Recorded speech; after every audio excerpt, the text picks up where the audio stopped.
बिस्मिल्लाहिर्रहमानिर्रहीम। अस्सलाम वालेकुम students, I hope you are well. So बेटे, ये जो है आपकी डीएम की बुक का चैप्टर 2 है, प्रॉपर्टीज़ ऑफ डेंटल मटेरियल। इसका लास्ट लेक्चर है जिसमें हम mechanical properties of dental material को डिस्कस करेंगे। बाकी सारी वीडियोस आपको चैनल की प्लेलिस्ट से मिल जाएगी। ठीक है, हमारा जो चैनल है डॉक्टर यूनिवर्सिटी एकेडमी के नाम से। ठीक है, तो ये सारी properties one by one discuss करते हैं। टोटल 15 प्रॉपर्टीज़ हैं। ठीक है, तो स्टार्ट करते हैं। तो बेटे, mechanical properties of dental material में आप क्या समझते हैं कि आप इसमें क्या क्या पढ़ेंगे? आप इसमें डिफ़ाइन करेंगे द लॉ ऑफ मैकेनिक्स। ठीक है, हम इसमें लॉ ऑफ मैकेनिक्स को डिफ़ाइन करेंगे।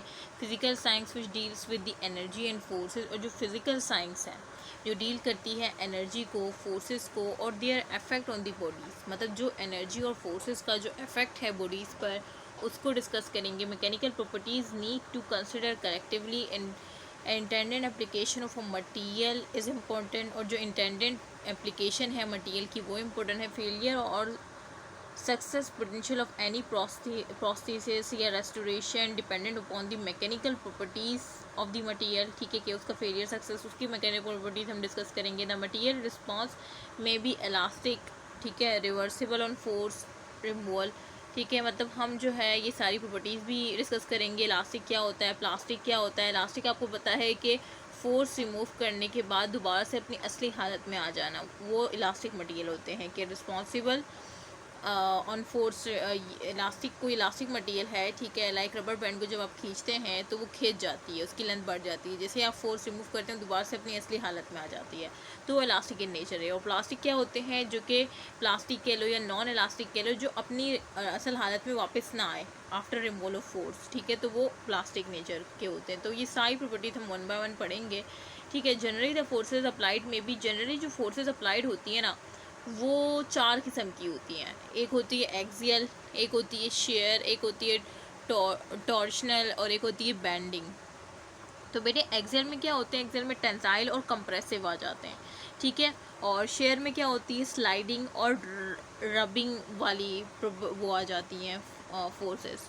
ठीक है, टॉर्शनल में ट्विस्टिंग मूवमेंट आ जाती है, लाइक हम जब किसी चीज़ को ट्विस्ट करते हैं ना इस तरह से, तो वो टॉर्शनल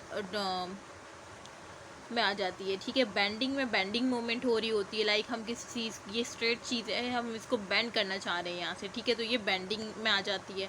टॉर्शनल में ट्विस्टिंग मूवमेंट आ जाती है। ठीक, किसी चीज़ को हम ट्विस्ट करना चाह रहे हैं। ठीक है, और शेयर में कौन सी आ जाती है, स्लाइडिंग, मतलब कोई चीज़ है जिसको हम स्लाइड करवाना चाह रहे हैं।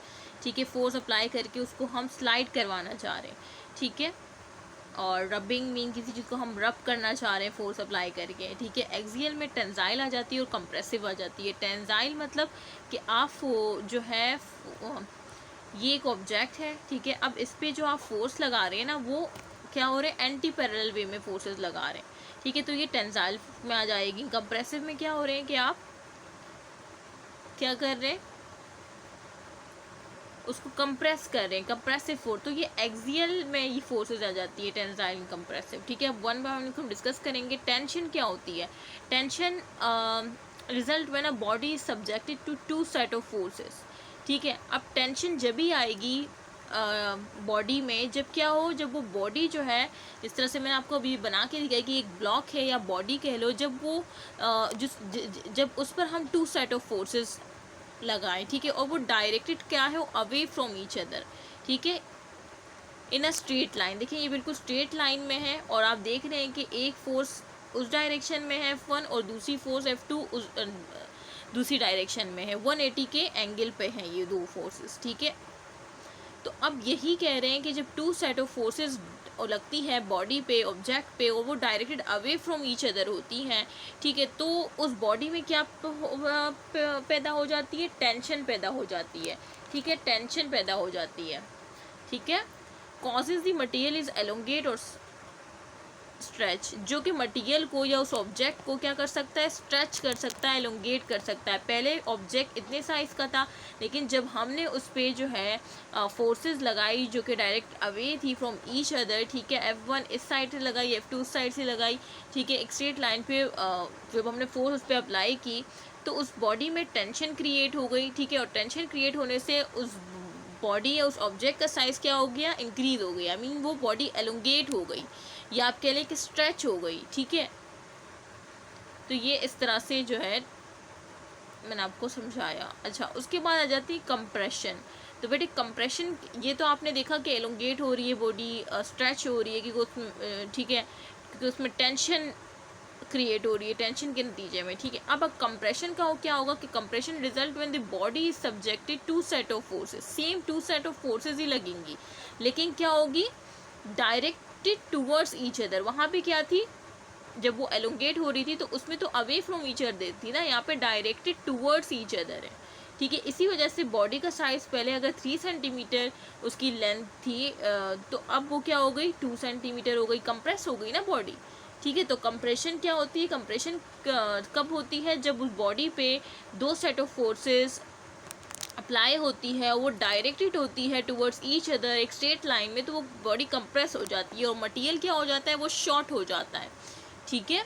अच्छा, शेयर फोर्स क्या होती है, shear is a result of two set of forces directed parallel to each other but not along the same straight line, ठीक है। शेयर क्या होती है, शेयर जो है कब क्रिएट होती है, जब दो सेट ऑफ फोर्सेस लगती हैं, ठीक है, और वो पैरेलल होती है एक दूसरे के, मतलब ये एक ऑब्जेक्ट है, ठीक है, एक फोर्स F1 राइट साइड पे लग रही है और F2 जो है वो लेफ्ट साइड पे लग रही है, ठीक है, लेकिन ये एक स्ट्रेट लाइन में अप्लाई नहीं हो रही, आप खुद देख रहे हैं कि ये स्ट्रेट लाइन में अप्लाई नहीं हो रही, F1 ऊपर है, F2 नीचे है, ठीक है। मतलब इस तरह से, जिस तरह से आपने कंप्रेशन में देखा जब बॉडी शॉर्ट हो रही थी और टेंशन में देखा जब बॉडी एलोंगेट हो रही थी, तो उसमें एक स्ट्रेट लाइन में दो फोर्सेस अप्लाई हो रही थी, जबकि यहाँ पे जो दो फोर्सेस है शेयर फोर्स में, वो एक स्ट्रेट लाइन में अप्लाई नहीं हो रही, ठीक है, और वो क्या है, एक दूसरे के पैरेलल है, ठीक है, टू ईच अदर, तो वो क्या हो जाती है, वो शेयर फोर्स होती है, ठीक है। तो शेयर फोर्स में आपको डिफरेंट पता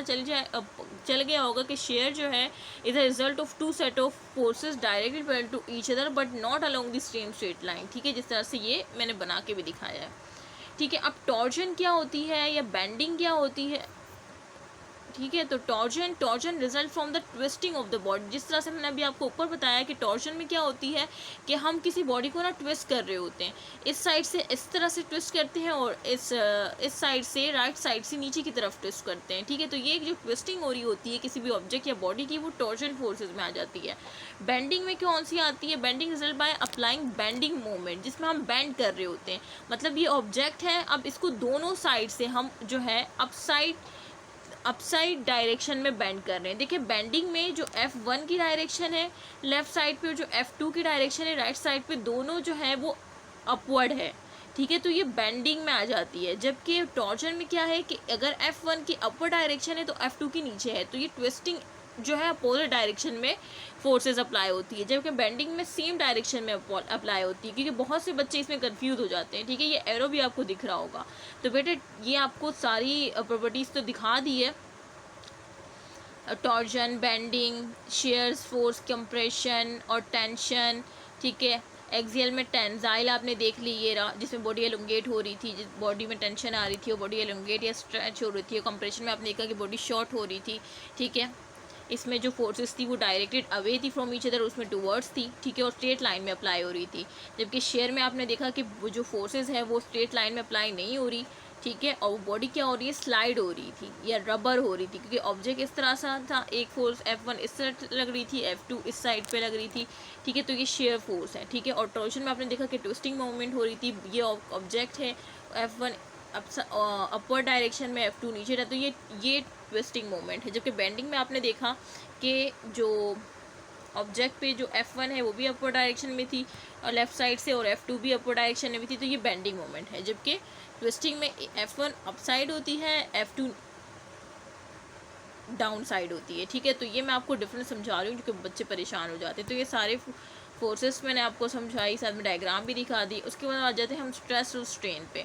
तो बेटे स्ट्रेस और स्ट्रेन जो है ये अगर मैं आपको समझाने की कोशिश करूँ ठीक है, यहाँ से, तो सबसे पहले अगर हम स्ट्रेस की बात करें तो बेटे स्ट्रेस क्या है, when a force act on the body, जब ये एक ऑब्जेक्ट है, ठीक है, इस पे आप क्या कर रहे हैं, फोर्स अप्लाई कर रहे हैं, इस पे आप फोर्स अप्लाई कर रहे हैं, ठीक है। तो जैसे ही आप इस ऑब्जेक्ट या इस बॉडी पे फोर्स अप्लाई करेंगे ना, तो इस ऑब्जेक्ट या बॉडी में क्या होगा, जो आप एक्सटर्नल फोर्स अप्लाई कर रहे हैं ना, जो एक्सटर्नल फोर्स अप्लाई कर रहे हैं आप, जो फोर्स आप अप्लाई कर रहे हैं इस बॉडी पे, तो इसके ख़िलाफ़, एक्सटर्नल फोर्स के ख़िलाफ़ इस बॉडी में एक रेजिस्टेंस डेवलप्ड हो जाएगी, ठीक है, to the external force which is equal in magnitude. और इतनी रेजिस्टेंस डेवलप्ड होगी जितनी आप फोर्स अप्लाई कर रहे हैं, ठीक है, मैग्नीट्यूड में भी या इंटेंसिटी, और अपोजिट इन डायरेक्शन। मतलब F1 आप इस साइड पे लेफ़्ट साइड पे अप्लाई कर रहे हैं तो रेजिस्टेंस क्या होगी, राइट साइड पे अप्लाई होगी, तो अपोजिट इन डायरेक्शन होगी, ठीक है, जो कि आप अप्लाइड फोर्स कर रहे हैं ना उसके opposite in direction resistance develop होगी उस बॉडी में, इक्वल इन मैग्नीट्यूड और इंटेंसिटी, ठीक है, तो वो स्ट्रेस होता है, ठीक है। तो आई होप कि आपको समझ आ गया हो कि भाई स्ट्रेस क्या है। किसी भी ऑब्जेक्ट पे जब आप फोर्स अप्लाई करते हैं, ठीक है, एक्सटर्नल फोर्स जब आप अप्लाई करते हैं तो उसके नतीजे में बॉडी में रेजिस्टेंस डेवलप होती है, और रेजिस्टेंस उतनी ही डेवलप होती है जितनी आप फोर्स अप्लाई कर रहे हैं। फॉर एग्जाम्पल आप फोर्स 20 न्यूटन अप्लाई कर रहे हैं तो रेजिस्टेंस भी 20 ही वो डेवलप्ड होती है, ठीक है, 20 न्यूटन डेवलप्ड होती है, और अपोजिट इन डायरेक्शन, ये बात याद रखिएगा, अपोजिट इन डायरेक्शन जब भी तो उसको रिपेल करेगी, ठीक है, एक्सेंस होना चाहिए, ठीक है, इक्वल इन मैग्नीट्यूड। इसको हम डिनोट करते हैं एस से, ठीक है, इससे, या हम इस तरह से ओमेगा से भी डिनोटेड कर सकते हैं। अच्छा, उसके बाद जो है इसको अगर हम फार्मूले से डिज़ाइन करना चाहें तो बेटे ये जो है फोर्स पर यूनिट एरिया, ठीक है, जो फोर्स लगती है पर यूनिट एरिया, ठीक है, इसको भी हम कह सकते हैं कि ये स्ट्रेस है, क्योंकि फोर्स आप जो फोर्स अप्लाई करते हैं ना एक ऑब्जेक्ट के एरिया पे आप फोर्स अप्लाई करते हैं, ठीक है, इस तरह से याद रखें। तो इसका आप किस तरह से निकालेंगे, मतलब फोर्स का न्यूटन है, ठीक है, और एरिया का क्या है, मीटर स्क्वायर, तो न्यूटन मीटर स्क्वायर, ठीक है, इज इक्वल टू एस, जो कि स्ट्रेस को डिनोट कर रहा है। तो अब इसका यूनिट क्या होगा, जिस तरह से मैंने आपको कहा कि फोर्स पर यूनिट एरिया है, ठीक है, तो इसका जो है आपके पास वो है यूनिट है वो न्यूटन मीटर स्क्वायर है, और न्यूटन मीटर स्क्वायर किसके बराबर होता है, पास्कल के, 1 न्यूटन मीटर स्क्वायर बराबर होता है पास्कल के, ठीक है, तो ये इसका यूनिट है। ये आ जाता है स्ट्रेस का यूनिट क्या है, पास्कल, ये क्या है, न्यूटन मीटर स्क्वायर। इस तरह से ऑप्शन दिए जाएंगे, किससे डिनोट करते हैं, एस, कैपिटल एस से, या अल्फा से, इस तरह से, ठीक है। स्ट्रेन क्या है, relative deformation of an object due to stress, ठीक है। अब जैसे आपने इस ऑब्जेक्ट पे जब आपने फोर्स लगाई, एक्सटर्नल फोर्स लगाई, उसके नतीजे में जो रेजिस्टेंस डेवलप्ड हुई, ठीक है, जो कि equal in magnitude and opposite in direction था, तो ये तो स्ट्रेस था। स्ट्रेन क्या है, तो बेटे स्ट्रेन जो है, अब जो फोर्स आप अप्लाई कर रहे हैं, ठीक है, उसके नतीजे में जो डिफॉर्मेशन हो रही है, ज़ाहिर सी बात है डिफॉर्मेशन तो होगी उस ऑब्जेक्ट की, मतलब जो उसकी पहले जो फॉर्म थी वो तो चेंज होगी, डिफॉर्मेशन तो होगी। तो रिलेटिव डिफॉर्मेशन जो होगी of an object due to stress के नतीजे में, ठीक है, जो भी मैंने आपको स्ट्रेस की पूरी कहानी बताई है ना, और दोबारा से भी बता दी, तो इसके नतीजे में जो डिफॉर्मेशन अकर होगी ना वो स्ट्रेन है, ठीक है। ये सब कुछ हो गया, एक्सटर्नल फोर्स लग रही थी बॉडी पे, ठीक है, और उसके नतीजे में जो है रेजिस्टेंस भी डेवलप्ड हो गई, ठीक है, अपोजिट इंक्लूडिंग मैग्नीट्यूड, ये स्ट्रेस है, ये आपको समझ आ गया। अब इसके नतीजे में, ये जो स्ट्रेस के नतीजे में कोई डिफॉर्मेशन तो होगी ही होगी, तो जो डिफॉर्मेशन, रिलेटिव डिफॉर्मेशन जो होती है ऑब्जेक्ट की बॉडी की ड्यू टू स्ट्रेस, वो स्ट्रेन कहलाता है, ठीक है। It is a change in length per unit length, ठीक है, क्या होता है, चेंज इन लेंथ आ जाता है, मतलब ऑब्जेक्ट अगर पहले उसकी फॉर्म ये थी और वो क्या हो रहा है, एलोंगेट हो गया, ठीक है, या वो शॉर्ट हो गया, पहले उसकी ये फॉर्म थी, ओरिजिनल ये थी, ठीक है, और वो इस तरह से चला गया, या वो शॉर्ट हो गया, ठीक है, तो मतलब चेंज इन लेंथ तो हो रहा है, भले वो बढ़ रहा है या कम हो रहा है, वो तो डिपेंड करता है कि किस तरह की फोर्स लग रही है। लाइक ऊपर जिस तरह से आपने देखा कि अगर एक्सियल फोर्स में टेंसाइल लगेगी तो वो एलोंगेट होगा, ठीक है, या स्ट्रेच होगा, अगर कंप्रेसिव लगेंगी, कंप्रेशन होगा तो वो शॉर्ट हो जाएगा, ठीक है, तो वो तो डिपेंड करता है कि किस तरह की फोर्स लग रही है। लेकिन यहाँ पे मैं आपको कह रही हूँ कि जिस तरह की भी फोर्स लगेगी, ठीक है, मतलब जिस तरह का भी स्ट्रेस होगा तो उसके नतीजे में जो रिलेटिव डिफॉर्मेशन होती है वो स्ट्रेन होती है, और उसके नतीजे में क्या होता है, स्ट्रेन में होता क्या है कि चेंज इन लेंथ हो जाता है पर यूनिट लेंथ, ठीक है। आई होप कि आप लोग समझ में आ रही होंगी, ठीक है, जिस तरह मैं समझा रही हूँ। तो आपको आ रही होंगी चीज़, लेकिन फिर भी अगर कुछ समझ ना आए, कहीं अटक जाए तो मुझे बताइएगा। इट मे बी इलास्टिक, अच्छा ये इलास्टिक भी हो सकती है, ठीक है, प्लास्टिक और बहुत इलास्टिक एंड प्लास्टिक भी हो सकती है। मतलब ये जो चेंज है, जो चेंज इन लेंथ आ रहा है पर यूनिट लेंथ, ये इलास्टिक भी हो सकती है। मतलब जैसे रबर बैंड को आप खींचते हैं, ठीक है, तो वो स्ट्रेच तो हो जाती है, लेकिन जैसे ही आप उसे फोर्स हटाते हैं, रिमूवल ऑफ फोर्स के बाद, आफ्टर रिमूवल ऑफ फोर्स वो दोबारा से ओरिजिनल स्टेट में आ जाती है, तो वो इलास्टिक इन नेचर है, ठीक है। तो वो यही कह रहे हैं कि भाई स्ट्रेन जो है ना वो इलास्टिक इन नेचर भी हो सकती है, प्लास्टिक भी हो सकती है, मीन वो दोबारा से अपने ओरिजिनल स्टेट में नहीं आ पाएगी, ठीक है। लाइक हेयर बैंड हो गया, हेयर बैंड को अगर हम बहुत ज़्यादा खींचेंगे तो वो दोबारा से अपनी रियल स्टेट, ओरिजिनल स्टेट में नहीं आएगी, तो प्लास्टिक है, या बहुत इलास्टिक एंड प्लास्टिक भी हो सकती है। तो स्ट्रेन में ये भी हो सकता है, ठीक है। इस डिनोटेड बाय, इसको हम इस तरह से ई से शो करते हैं, ठीक है। और इसको डिज़ाइन जो डिज़ाइन की करते हैं वो क्या है, डेल्टा एल अपॉन एल। अब ये क्या है, डेल्टा क्या है, डेल्टा मीन चेंज, ये तो आपको पता है ना कि डेल्टा क्या होता है, चेंज होता है। तो change in length per unit length, यही मैंने आपको बताया ना कि it is a change in length per unit length strand, ठीक है, कि भाई चेंज हो रहा है लेंथ में पर यूनिट लेंथ, कि जो भाई कितना चेंज आ रहा है, जो उसकी लेंथ थी उसमें कितना चेंज आ रहा है, ठीक है। तो डेल्टा एल अपॉन एल। अच्छा, उसके बाद प्रोपोर्शनल लिमिट देखते हैं। तो बेटे proportional limit, it is the maximum stress at which the stress is equivalent and proportional to strain, and above this limit to the plastic deformation of material occur. The material may be subjected to any type of light force. तो बेटे proportional limit को अगर मैं आपको समझाऊं तो बेटे proportional limit आप इस ग्राफ में देख रहे होंगे कि ये जो है, जो एक्स एक्सिस पे है वो आपका स्ट्रेन है, और स्ट्रेन क्या होता है वो मैंने आपको अभी ऊपर बहुत बड़ी कहानी समझाई है, और एक दफ़ा नहीं 2-3 दफ़ा समझाई है।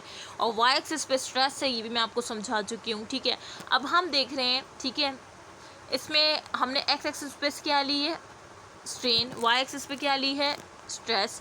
तो प्रोपोर्शनल लिमिट आप देख रहे होंगे, ठीक है, कि जैसे जैसे स्ट्रेस लग रहा है स्ट्रेन भी बढ़ रहा है, ठीक है। मतलब इसमें एक प्रोपोर्शनल आ रहा है, ठीक है। तो जो प्रोपोर्शनल है स्ट्रेस और स्ट्रेन में, ये आपका ये पॉइंट कहलाता है प्रोपोर्शनल लिमिट, ठीक है। एक प्रोपोर्शनल है किसमें, स्ट्रेस में और स्ट्रेन में, ठीक है। तो ये पॉइंट क्या कहलाता है, यहाँ तक जो प्रोपोर्शनल जा रहा है ना, ये प्रोपोर्शनल लिमिट है।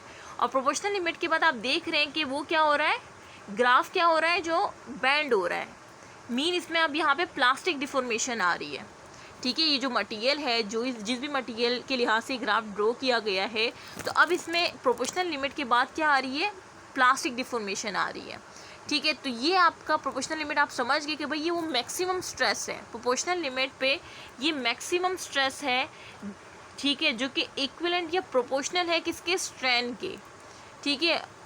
और अबव दिस लिमिट, इस लिमिट के बाद, मतलब ये स्ट्रेस के बाद जो मैक्सिमम स्ट्रेस है, अगर इससे आप मज़ीद स्ट्रेस लगाएंगे तो फिर क्या होगा, प्लास्टिक डिफॉर्मेशन हो जाएगी, ठीक है। क्या हो जाएगी, plastic deformation of a material अगर, ठीक है। तो प्रोपोर्शनल लिमिट आपको समझ आ गई, द मटेरियल में भी सब्जेक्टेड टू, अब ये जो अब आप बोलेंगे कौन सी फोर्स है, कोई भी फोर्स आप अप्लाई करेंगे किसी भी ऑब्जेक्ट पे, ठीक है, जो मैक्सिमम स्ट्रेस होगी ना उस प्रोपोर्शनल लिमिट, बस आप ये समझ लें कि प्रोपोर्शनल लिमिट एक ये वो मैक्सिमम स्ट्रेस है जो कि क्या होती है, इक्विवेलेंट होती है या प्रोपोर्शनल होती है किसके, स्ट्रेन के, ठीक है। बस आपने ये याद रखना है कि प्रोपोर्शनल लिमिट वो मैक्सिमम स्ट्रेस है जो कि प्रोपोर्शनल होगी किसके, स्ट्रेन के, ठीक है। मतलब इसमें जो है कोई प्लास्टिक डिफॉर्मेशन आपको नज़र नहीं आएगी।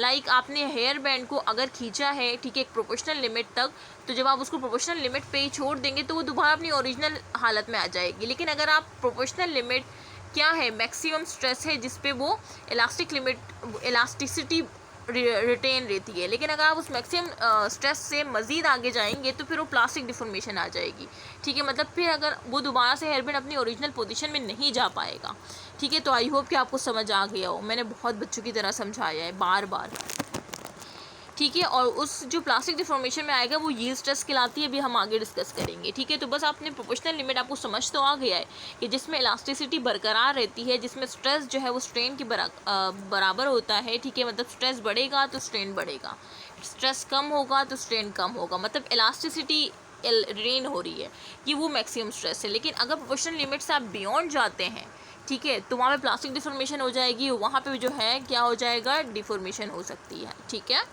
अच्छा, उसके बाद yield stress the point beyond which stress causes a material to undergo permanent deformation. वही जिस तरह से मैंने बताया कि बेटे प्रोपोर्शनल लिमिट के बाद जो है यील्ड स्ट्रेस आ जाती है जिसमें प्लास्टिक डिफॉर्मेशन हो जाती है कि the point beyond which stress cause, मतलब वो पॉइंट जिस पे जो है स्ट्रेस क्या कॉज करेगी, अंडरगो अ परमानेंट डिफॉर्मेशन, एक परमानेंट डिफॉर्मेशन कॉज हो जाएगी, ठीक है, वो यील्ड पॉइंट होता है। Yield point is also slightly higher than proportional limit. जाहिर सी बात है, आपने देखा कि प्रोपोर्शनल लिमिट के बाद ही यील्ड पॉइंट आया है, तो यील्ड पॉइंट क्या होता है, वो हायर होता है किससे, प्रोपोर्शनल लिमिट से। प्रोपोर्शनल लिमिट आपने देखा कि ये वो मैक्सिमम स्ट्रेस है जिस पे इलास्टिसिटी बरकरार रहती है। इसके बाद जो है प्लास्टिक डिफॉर्मेशन हो जाती है या परमानेंट डिफॉर्मेशन हो जाती है जिसे हम यील्ड स्ट्रेस कहते हैं, ठीक है। तो यील्ड स्ट्रेस जो है, ये यील्ड पॉइंट जो है वो क्या होता है, सॉरी यील्ड पॉइंट जो है वो हमेशा स्लाइटली हायर होता है प्रोपोर्शनल लिमिट से, वो तो आपको दिख भी रहा है। आपकी इसकी एग्जांपल है गोल्ड एलॉय। गोल्ड एलॉय इसकी एग्जांपल है। गोल्ड एलॉय में आप देखेंगे, आप जब मैं आपको मेटल एलॉय पढ़ाऊंगी तब मैं आपको अभी दिखाऊंगी भी, तो उसकी प्रोपोर्शनल लिमिट देखें आप 276 मेगा पास्कल है, ठीक है, जबकि यील्ड पॉइंट देखें 324 मेगा पास्कल है। मतलब आप देख रहे हैं कि प्रोपोर्शनल लिमिट से ज़्यादा किसकी है, यील्ड पॉइंट में, जहाँ पे परमानेंट डिफॉर्मेशन कॉज हो जाती है। Material does not recover elastically when stress is remove. तो मटेरियल क्या होता है, वो दोबारा से रिकवर नहीं हो सकता इलास्टिकली जब स्ट्रेस को हम रिमूव करते हैं, जबकि प्रोपोर्शनल लिमिट में हमने देखा था कि जब हम स्ट्रेस को रिमूव करेंगे तो मटेरियल क्या होगा, इलास्टिकली दोबारा से रिकवर हो जाएगा, क्योंकि वहाँ पे स्ट्रेस और स्ट्रेन में डायरेक्ट रिलेशन था। प्रोपोर्शनल लिमिट की बात कर रही हूँ, ठीक है। और मैंने आपको बताया था कि जब हम प्रोपोर्शनल लिमिट को क्रॉस करेंगे यील्ड पॉइंट पे प्लास्टिक डिफॉर्मेशन हो जाएगी, परमानेंट डिफॉर्मेशन कॉज होगी, ठीक है। तो ये सारी बातें हैं।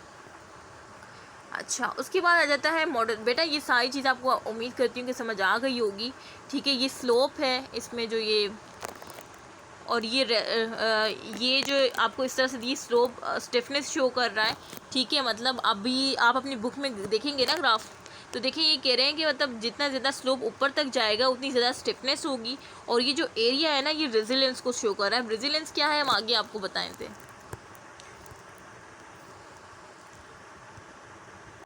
तो बेटे रेजिलेंस जो है ना ये अभी आप आगे भी पढ़ेंगे। रेजिलेंस क्या है, रेजिलेंस जो है ये वो अमाउंट ऑफ एनर्जी है, ठीक है, जो कि ये जो मटेरियल है जो एब्जॉर्ब करता है, ठीक है, प्रोपोर्शनल लिमिट तक पहुंचने के लिए, ठीक है। इसके आगे डेफिनेशन आपको मिलेगी, मैं आपको बताऊंगी, ठीक है। अब हम नेक्स्ट पढ़ते हैं मॉडुलस ऑफ इलास्टिसिटी। वीडियो काफ़ी लंबी हो गई है, हम इसको नेक्स्ट वीडियो में डिस्कस करेंगे, ठीक है। अगर आपको ये लेक्चर अच्छे लग रहे हैं और आप चाहते हैं कि इस तरह से कंटिन्यू अपलोड होते रहें तो काइंडली इसको जो है लाइक करें और अपने फ्रेंड के साथ लाजमी शेयर करें, ठीक है। और बाकी कोई भी आपकी क्यूरी हो तो कमेंट बॉक्स में आप पूछ सकते हैं। ओके, अल्लाह हाफ़िज़। मुझे अपनी दुआओं में ख़ास कर याद रखेगा।